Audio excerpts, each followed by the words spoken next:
के बीच चौराहा पर भर देबो मंगिया अभियो से छोड़े डहर गे। बीच चौराहा पर भर देबो मंगिया अभियो से छोड़े डहर गे।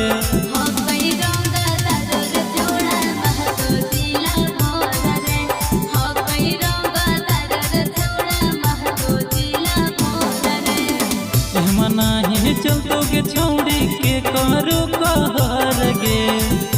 नहीं चलतो के छौड़ी के करो कहर गे।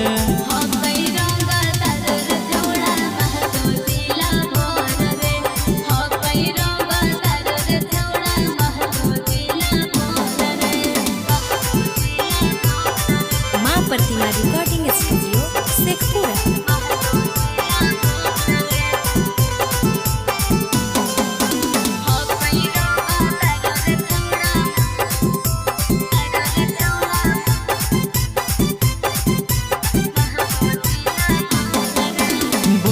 इतना या कर बकर ले ले बो करा से टोकर छौड़ी सुन न गे।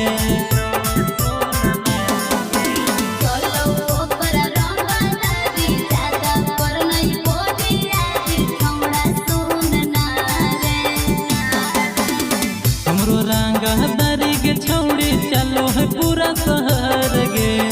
हमरो रंग दरी के छौड़ी चलो है पूरा शहर गे।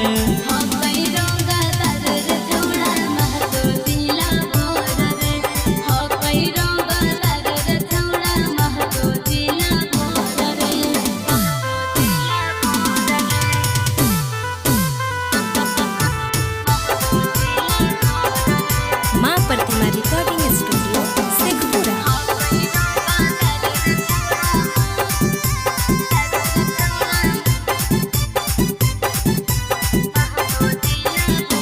हे गिटना महको सुनु सलंदर कर दे बो कर गे अंदर छौड़ी सुन न गे।